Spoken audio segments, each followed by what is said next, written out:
Welcome to the Shreveport Connection with Tommy. This video is on your Money in the Bank pay-per-view results. I did not get to see, but like 2.5 matches towards the end of it. I have more important thing, like my car breaking down, and I had to get it off the side of the road, where I got to pay a fine or even lose my car totally. Well, so I'm getting most of the dirt sheet results, but here you go. Thanks to Kyle Garner sending in the Money in the Bank from Columbus, Ohio. The results. And the crowd, he says, for the crowd, the show was amazing for all the night. He was from where he was sitting. It was the first event that he's had to attend outside of Indiana. He came away very impressed by the passion and energy that the fans of Columbus showed throughout the night. R-Truth versus King Barrett for the pre-show got the crowd a little warmed up. R-Truth even got a pretty decent reaction from the crowd, if that tells you anything. Dusty Rhodes tribute. For those that didn't know that he passed away on Thursday. It was held before the matches got underway. Was well done. Seeing all the superstars and divas on stage, as well as Vince, was awesome. You could hear a pin drop. It was so quiet in the arena. A very classy move by the crowd and the WWE by itself. After the bells were tolled, the crowd erupted with a massive Dusty chant that lasted until the opening video played. I could see a lot of people in the audience with tears in their eyes, and I started to choke up as well myself. When the tribute video played later in the night, which was very produced, the crowd again erupted in a Dusty chant and clapped along with his entrance theme until the next thing happened. I still get chills even thinking about it. The Money in the Bank ladder match was amazing to see live. The place was hot for Randy Orton, Neville, Dolph Ziggler. Roman Reigns even got some massive boos from where I was seated close to the floor. Sheamus got a decent reaction. So did Kofi. Kane got little to no reaction from the reporters' area. The place came unglued when Neville hit the red arrow. It was just imagining if he could possibly have hit it from a ladder. Every time Roman would get involved, the crowd would just let him have it. They really did not like him. But his power bomb from the ring to the floor on other competitors was awesome.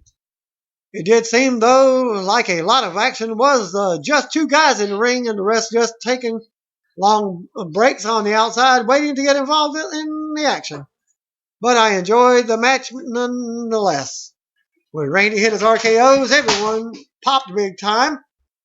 When Roman started to climb the ladder and at the end, man, the place boomed unmercifully. When Bray Wyatt video played and he knocked Roman off the ladder, I think Bray became babyface of the night, at least for that moment. People loved it. A lot of people around me were a little surprised that Sheamus won the contract. Here's hoping they have a good plan for him. And the reporter even said he's got his finger crossed. The Divas title match was just there, and the crowd was very little into it. But Nikki and Paige worked their butts off, and was a well-worked match as far as the Divas matches go anyways, or nowadays. And got a good laugh at the Twin Magic, where Brie unstuffed her top and showed off her tattoo. I don't know if anybody would agree with that, but I got a little kick out of it. Yeah, you can tell the difference between the twins. One's got a boob job, the other one flat job. The Intercontinental Championship match was not well received from the crowd. Noticed a lot of people chanting, "Please retire" at Big Show. Even the Phoebe Moore chant didn't have that much life throughout the match. It was just there, to be honest. But the Miz got some good heat when he talked about New York and Los Angeles to his home state. If I was from Ohio, I would have booed as well, I guess. Kevin Owens versus John Cena stole the entire show for me and the main event. Even though I love Dean Ambrose versus Seth Rollins, Kevin Owens was massively over with the crowd, and Cena has his usual supporters. But man, these guys put us through a great match with great close falls and great energy. This was the best match that I've ever seen live, and I don't think that will change anytime soon. Cena doing his sunset flip powerbomb was really cool, and Owens doing his five knuckle shuffle was massively cheered. Now they traded shots, just like in a video game where you hit to steal the opponent's move. I would say Owens was actually more over than Cena from where I was sitting, which is the first time in a while that I remember that. Being from Indiana, which was more Cena supporters than haters, it was refreshing to be a part of a crowd that was the opposite, which I thoroughly enjoyed. Cena winning wasn't well received, as some males in the audience were chanting BS and flipping him off. But after the match, powerbomb on the ring apron was cheered immensely and kind of made up for it. The tag title match was just there as well. New Day came out to good heat, especially when I mentioned something about Ohio State winning something off probation. Xavier Woods was hilarious when losing his temper and trying to stay positive while clapping. I really enjoyed that, but the Prime Time players winning the titles was a shocker. Not many people around me knew what to think. I wanted to be happy, but it was just, meh. I wish there was more than a 2-week build to this pay-per-view. Maybe further developed the story, and maybe the crowd would have cared a little more about the match and the title change. Dean Ambrose came out, got the top pop of the night by a wide margin. Didn't hear any boos from anybody for him, and the place just lost it when he was announced from Ohio.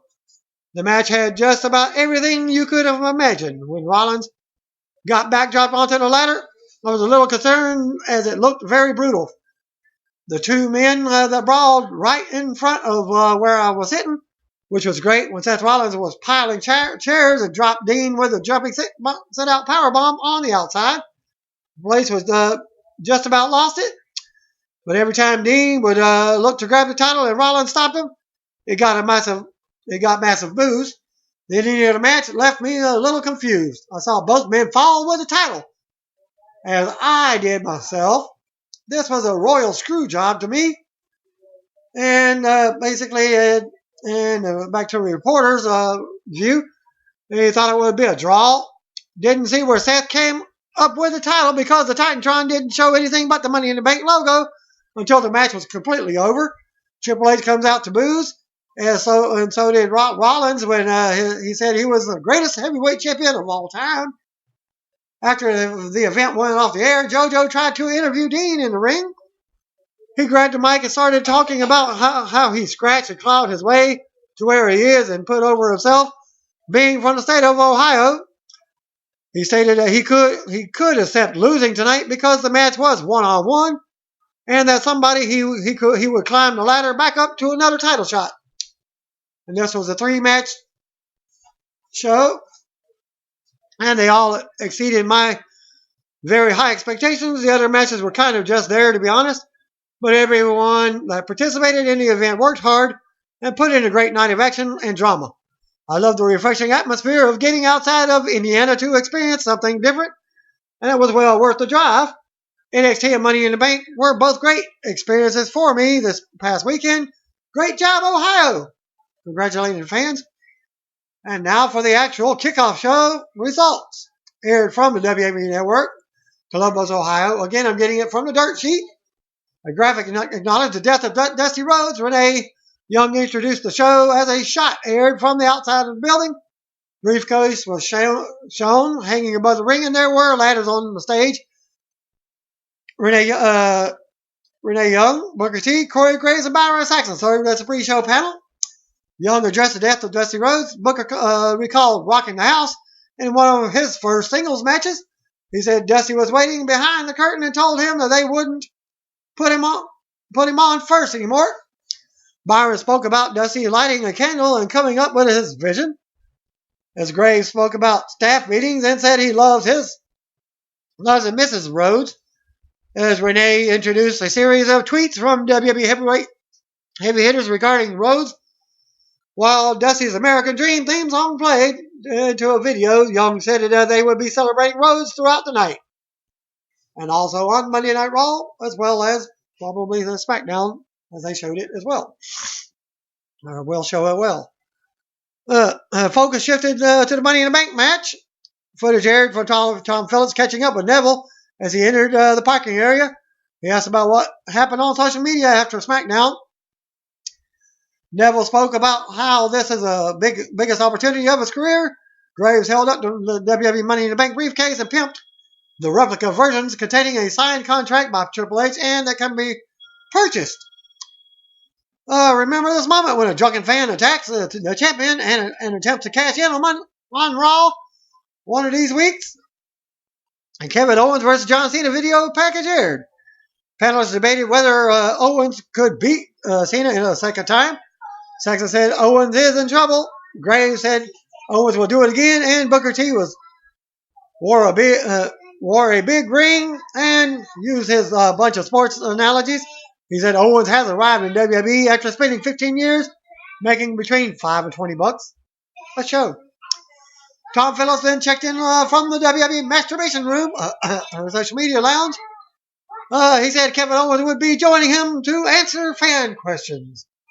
As Renee hyped the King Barrett versus R-Truth match for the kickoff show, the panelists spoke about the Divas Championship match. Then they moved on to the Intercontinental Championship match. Backstage with JoJo interview and Ryback, who said it seems like every other year that the WWE Universe loves or hates Big Show because he never knows who he is. Ryback said Big Show is nothing more than a big bully. And Ryback then said he hates bullies. Ryback said he'll beat all of Show's negative energy. Ryback walked off and JoJo had to do the corny bit where the interviewer stares lovingly in the direction of the person who just walked away. Every other year, try every few months when it comes to Big Show turns. Backstage segment with Dean Ambrose entering Roman Reigns' locker room. Reigns said that when they toast, Ambrose will be the WWE World Heavyweight Champion and Reigns will be Mr. Money in the Bank. Ambrose asked if Reigns will give him heads up or if he's going to surprise him. Reigns said Ambrose would be the first to know when they bump fists. Wonder Twin Powers activate. Yeah, this could be a case of WWE foreshadowing Reigns attacking his friend and cashing in without notice to win the title as a heel tonight.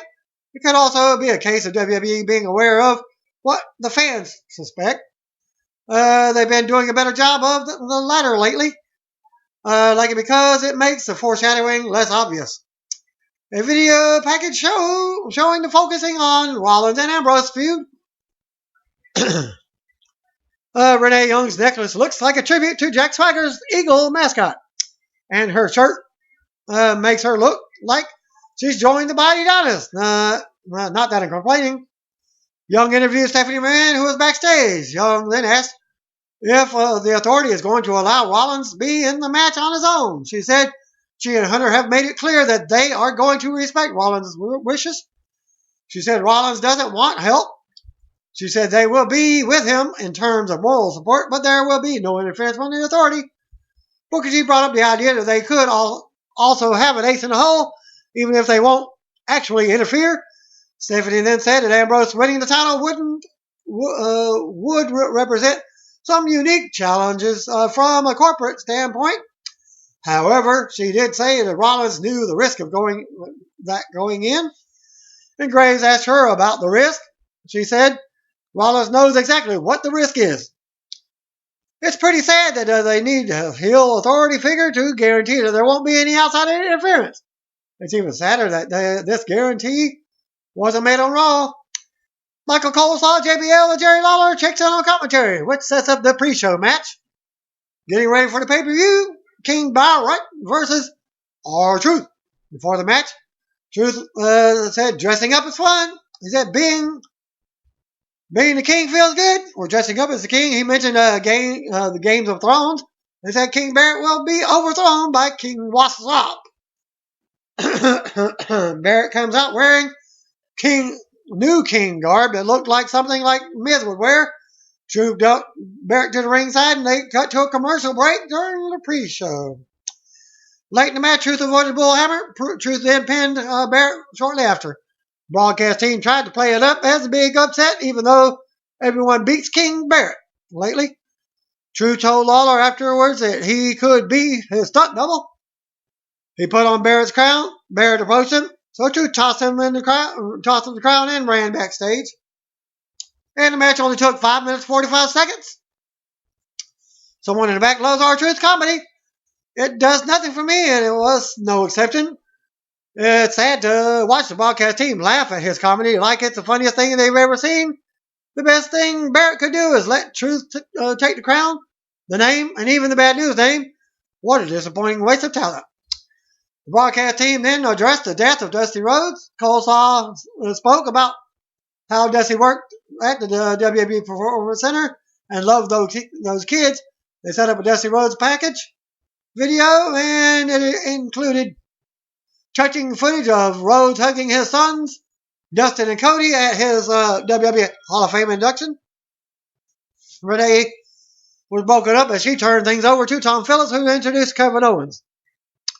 Owens answered the fan questions. He said he's not being disrespectful. He joked about getting his own rally towel and creating his own neon t-shirt. He said just because he beat John Cena doesn't mean he wants to beat him. Owens then ended the segment. Renee then spoke about being there for Money in the Bank match and Dusty.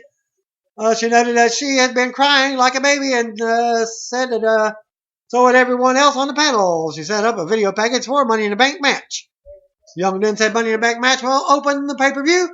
Shocking twist, 3 panelists even picked different winners to close out the show. Highlight of the pre-show was the genuine emotion regarding the loss of Dusty Rhodes from Renee Young and the panelists. I never want to see that encouraged in a forced manner, but I also hope the panel doesn't get any grief for the way they conducted themselves. And now for your pay-per-view, Money in the Bank 2015, airing live on the WWE Network and on pay-per-view, Columbus, Ohio, and Nationwide Arena. Don't forget, it's free for your first sign-up, and then $9.99 every month afterwards. But just a reminder, they do have problems with their feed still. So, just a reminder, you pay for $9.99, you ain't getting your money back. Dusty Rhodes Memorial Graphic opened the show. The entire roster, including Daniel Bryan, stood on the stage for a 10-bell tribute. Vincent Kennedy McMahon, Stephanie McMahon, Triple H were front and center. The fans were silent throughout the tribute. They chanted Dusty once it was finished. Dusty's WWE entrance theme played, and the wrestlers and the McMahons clapped on stage afterwards. Very nice touch. Many of the wrestlers had tears in their eyes, as did Vince McMahon. Nobody seemed to enjoy Dusty's theme music more than Vince himself, who clapped and pumped his leg to the beat of the music. Yeah, you know the American Dream music. Once again, a major thumbs up to a pro wrestling crowd. The Columbus fans were silent and tremendously respectful throughout the ceremony. Coleslaw, JBL, and Jerry the King Lawler on commentary. Lillian Garcia was your ring announcer for the evening. Roman Reigns versus Kane versus Neville versus Randy Orton versus Dolph Ziggler versus Kofi Kingston versus Sheamus in the Money in the Bank ladder match. Sheamus made an early play for the briefcase, but he was stopped. Kofi went for the briefcase. Sheamus knocked over the ladder at 5 minutes 40 seconds in. Kingston and Neville battled on top of the ladder. Reigns entered and pulled them both down and received some boos. Reigns ended up shoving the ladder into the face of Neville. Reigns powerbomb Kingston onto a ladder that was set up over the lower turnbuckle. In one of the corners, he caught Neville going for her Corona and then powerbombed Neville onto Kingston, who was lying on top of the same ladder. Reigns made a play for the briefcase, but Kane stopped him and chokeslammed him. Orton dropped Kane with an RKO, then climbed to the ladder himself at 8 minutes 45 seconds in, but Kingston was there to stop him. Orton put Kingston down with an RKO. Orton was positioning the ladder with Neville springboarded over him. However, Orton pulled Neville down and RKO'd him. Coleslaw called it RKO City. Oh, gee, I wonder where he got that one. Sheamus and Orton fought. Orton put Sheamus down with a sidewinder backbreaker. Orton climbed the ladder, but Sheamus recovered and stopped him. Sheamus and Orton fought on top of the ladder. Ziggler applied the sleeper hold on Sheamus, then performed a zigzag on Sheamus off the ladder. Neville went up top and performed a red arrow on Sheamus. Coleslaw said Neville called this the start of the Altitude Era. And there was a loud NXT chant from the adult males about 9 minutes in the match. Neville and Ziggler fought on top of the ladder. Neville knocked Ziggler off and made a play for the briefcase, but Kane was there to stop him. Ziggler super kicked Kane to break up Kane's chokeslam attempt. Ziggler and Neville teamed up to run a ladder at Kane, who kicked the ladder into both men. Kane followed up with a sliding kick of the ladder onto both men. Well, a baseball slide into the ladder on both men at ringside. Reigns got to give it a big pop when he performed a Superman punch on Kane. Reigns was alone in the ring. Rather than go up for a ladder, he dove over the top rope and onto each of his opponents on the floor. Big E and Xavier Woods ran out and helped Kingston up. Kofi set up the ladder and slowly climbed it.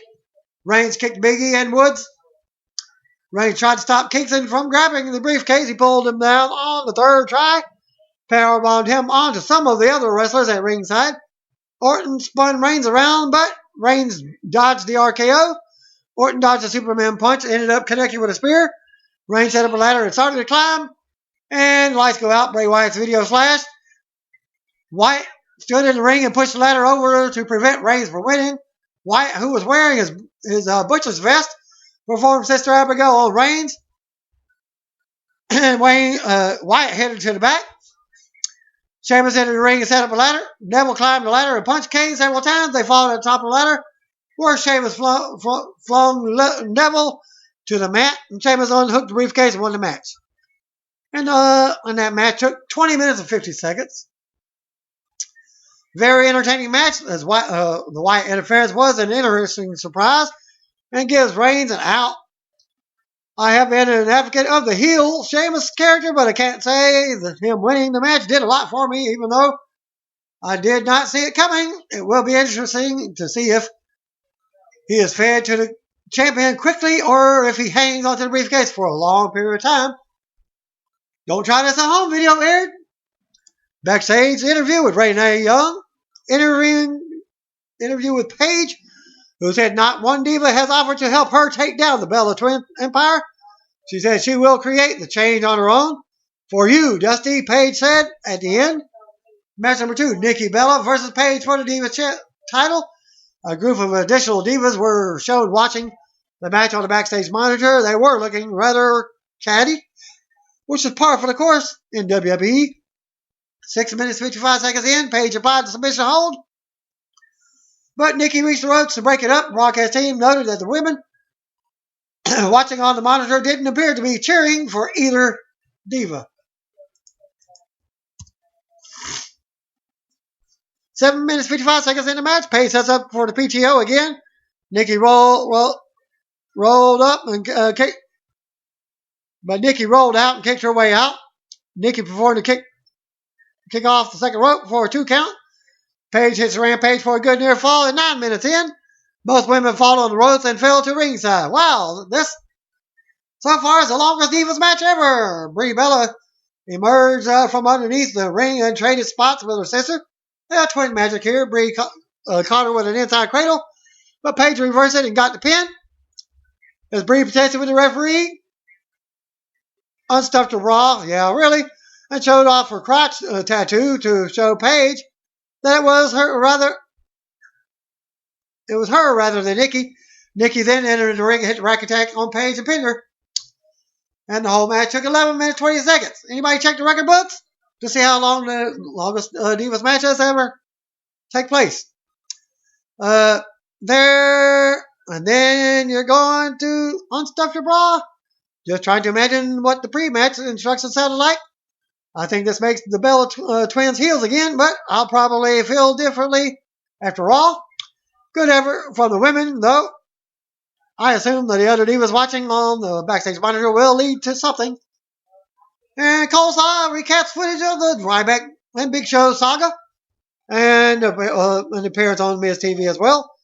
The Miz makes his entrance. Miz played to the Ohio fans briefly. My people, he said. The people I left because we all know that if you don't live in New York or LA, you don't count. As he said, Miz said he would be winning the IC title if it wasn't for a Big Show. Miz said he was going to create an audio-visual masterpiece. Miz sat on commentary for the next match. which is Big Show versus Ryback versus Big Show for the Intercontinental title.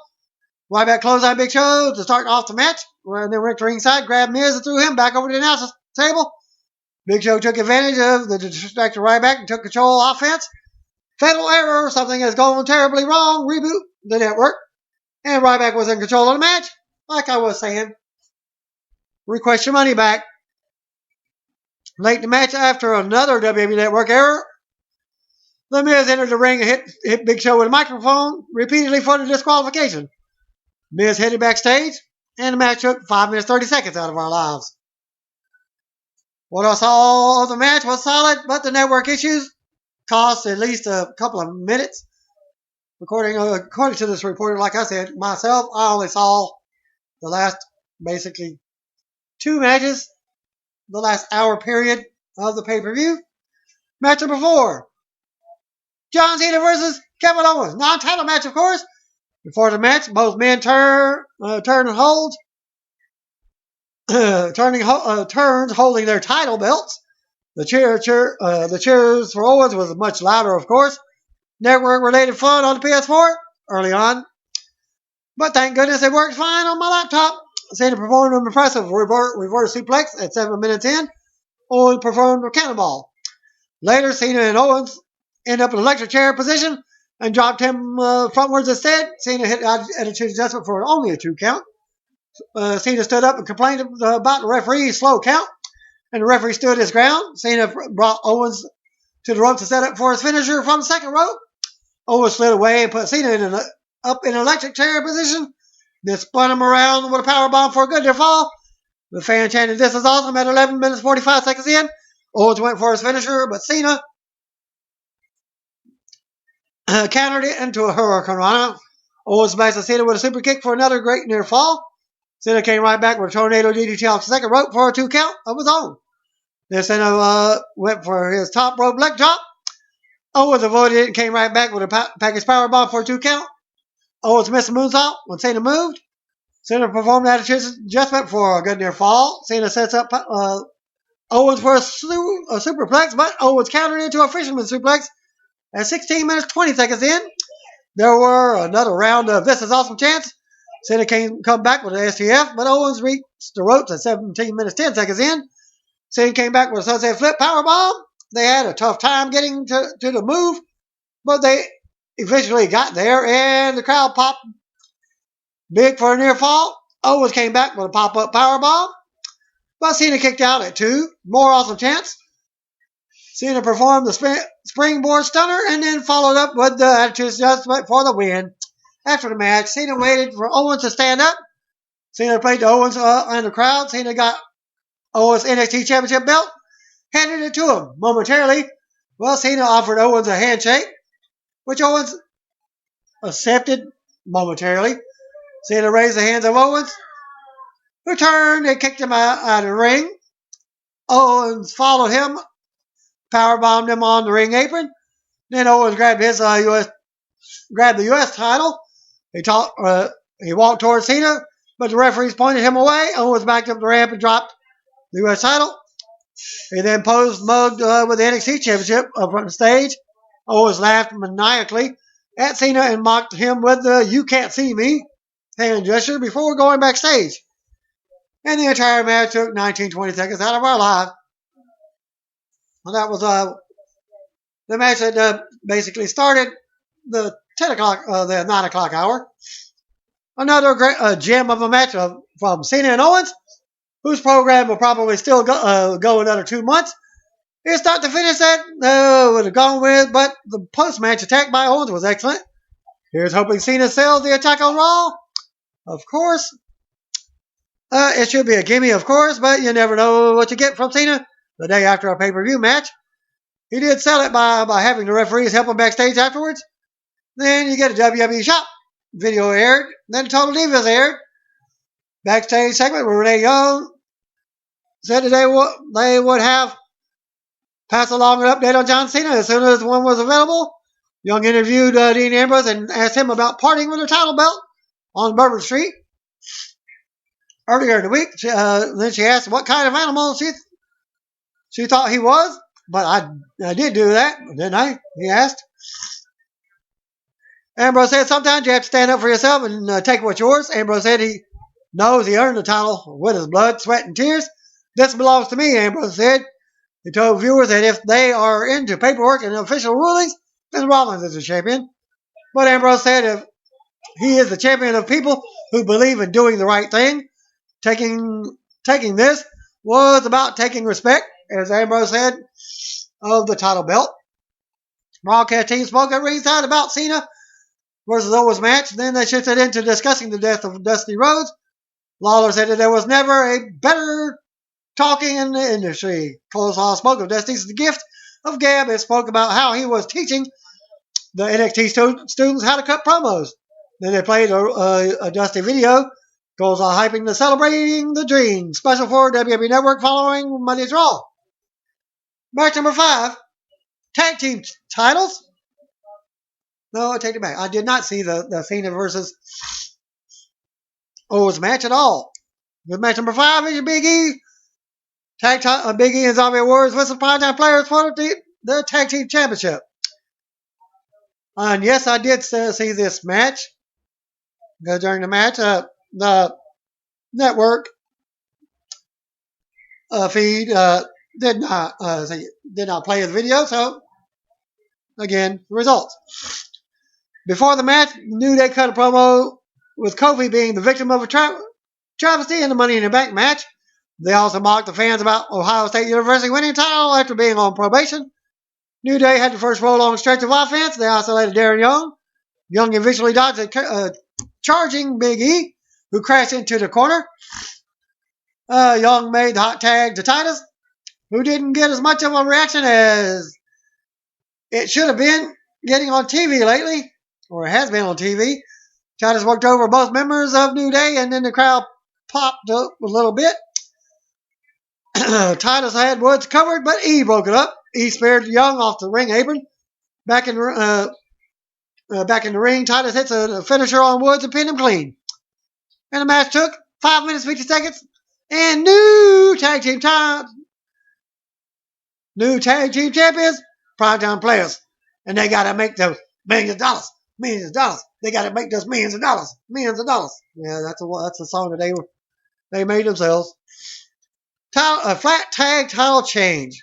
There was one guy in the crowd who hugged his son because he was so excited, which got some laughs from the reporter's house. The crowd seemed surprised, but how excited can anyone get about the primetime player beating New Day to win the tag titles? Kickoff show panel spoke about from their set. Byron Saxon sat in his chair and swayed to the music like a jackass. They spoke about Kevin Owens and John Cena and then offered the main event predictions. Coleslaw and company recapped the Money in the Bank match and Sheamus getting the win. Coleslaw announced Roman Reigns versus Bray Wyatt at the WWE Battleground pay-per-view. So you already got your first match set for the next pay-per-view. As then the broadcast team set up a video package for the main event. Backstage, Triple H and Stephanie McMahon spoke with Seth Rollins. Stephanie said not to put any added pressure on Rollins, but the entire weight of the company rides on his shoulders. She said they would have no one else to blame but him if he didn't come through. As Hunter told Rollins that he wanted to stand on his own 2 feet. So show them, Triple H said. Show them why I choose you. Show them that you are not the future, but you are the man. Rollins got fired up, and then they went to their separate ways. So you got your main event, Dean Ambrose versus Seth Rollins, in a ladder match for the WWE World Championship. Coleslaw said, we may see more wrestling in this match than compared to the Money in the Bank match after several minutes of early action. That ultimately didn't seem very much at all. Ambrose made an attempt to climb the ladder. Rollins grabbed a chair and slammed it on the leg of Ambrose to knock him down. Rollins made a play for the belt, but Ambrose pulled him down. Ambrose sold a knee injury from the chair shots like it's been the last couple of weeks. Rollins worked over the knee. Crowd chanted for Ambrose until Rollins slammed the ladder into the bad knee at the 11-minute mark. For some reason, they had a spotlight pointed at the middle-aged woman in the front row for some time. That was odd.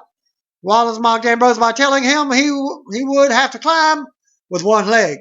Ambrose threw punches at Rollins and pulled him down. and rung his knee on the ring post. Rollins applied the figure four around the ring post and continued to taunt Ambrose about climbing with one leg. Back inside the ring, Rollins applied the figure four. Ambrose rolled it over to break the hold. 14 minutes, 40 seconds in, Rollins tied up Ambrose with a tree of woe and put the boots to him. Rollins brought a chair inside the ring and slammed it over the knee of Ambrose. Rollins climbed the ladder, but Ambrose got up and hopped up on one leg to reach the ladder and knocked it over. Short time later, Ambrose did his bit where he leaned through the ropes and went for a clothesline. But Rollins pulled the ladder into Ambrose before he could perform the move. Rollins went to the ropes, but Ambrose threw a chair at Rollins. Ambrose went for the superplex, but Rollins fought him off. Rollins went for a spot on the ropes, but Ambrose crotched him on the top rope and then clotheslined him. Ambrose was the aggressor, but he stopped to sell his bad knee. He got to his feet and limped as he chased after Rollins, who took a shot at Ambrose's knee and then ran him into the barricade. Rollins headed back into the ring, then threw a chair at Ambrose, who ducked it. Ambrose went for his tilting clothesline, but Rollins drop-kicked him. Ambrose did the move again and connected for a pop. 23 minutes into the match, Ambrose dove onto Rollins at ringside. The fans chanted, "This is awesome." There was a ladder position on top of the ring and the broadcast team table. Rollins tried to powerbomb Ambrose on it, but Ambrose fought his way out. Rollins charged Ambrose, who backdropped Rollins onto it. Cole had a great call here as he yelled, "Oh my God, look at the ladder," which had buckled. It sounded like Cole was genuinely caught up in a moment. Ambrose bought another ladder inside the ring, set it up at 25 minutes, 25 seconds. Rollins then entered the ring, and Ambrose gave him a hurricane over the top rope. They went to ringside where Ambrose clotheslined. Ambrose clotheslined. Ambrose was clotheslined over the Spanish announce table. Ambrose and Rollins fought on top of the table. Rollins set up for the pedigree, and Ambrose fought him off, performed dirty deeds on the announce table. One of the Spanish announce broadcast team members could be seen calling the match from the front row. Ambrose tried to climb the ladder inside the ring, but Rollins ended up hitting him on the knee with a monitor from the Spanish announce table. As Rollins climbed the ladder, Ambrose stopped him. Rollins fish hooked him and then punched him down. Rollins performed the pedigree on Ambrose at 30 minutes, 30 seconds in. Rollins smiled as he looked down at Ambrose while climbing the ladder. Ambrose came up behind Rollins and grabbed his legs. Rollins kicked him a couple of times, then dropped down and charged at Ambrose, who stepped aside and sent Rollins crashing to the floor. Ambrose crawled towards the ladder, but Rollins pulled him to ringside and ran him face first into the ladder, which is set up over the broadcast table and the edge of the ring. Yeah, the same one that he got body dropped on it, but only buckled a little bit. Rollins performed the buckle bomb into the barricade at ringside. Rollins picked up Ambrose and performed another barricade bomb at 32 minutes, 10 seconds in. A replay showed that Ambrose came up short of the barricade and booked the bump on his tailbone instead. Rollins set up some chairs on the top of the ladder. On the floor, Rollins picked up Ambrose and performed a set-up powerbomb onto the ladders and chairs. Rollins then threw ladders and chairs onto Ambrose on the floor. Rollins returned to the ring and climbed the ladder slowly, which allowing Ambrose to get back up and crawl back up into the ring. Ambrose then climbed the ladder on the same side as Rollins. They both fought over the title belt. Once it was unhooked, they both fell to the mat simultaneously with both the title on both of their shoulders at the same time. But once they landed, it stayed with Rollins as Ambrose just rolled over. Afterwards, Triple H came out and celebrated with Rollins on the stage. JoJo came out and interviewed Rollins on the stage. Rollins proclaimed himself the greatest of all time. Hunter smiled and celebrated with Rollins. And Seth Rollins defeated Ambrose in the ladder match, 35 minutes, 40 seconds, to retain the World Heavyweight title. 35-minute war that gives Rollins some major credibility as a heel champion. No longer the guy that always needs Double J security, Kane, etc. to win the matches. Of course, he'll get help as long as he's a wormy heel, but it's so nice to see a heel champion that can win a hard-fought match without outside interference. The finish felt a little too cute. I get the idea of protecting Ambrose, but they had done enough with the knee injury that I don't think he would have lost anything if he never returned to the ring, and Rollins had simply taken down the title belt. By the way, it will be interesting to see if Hunter eventually takes exception to Rollins boasting about being the greatest of all time.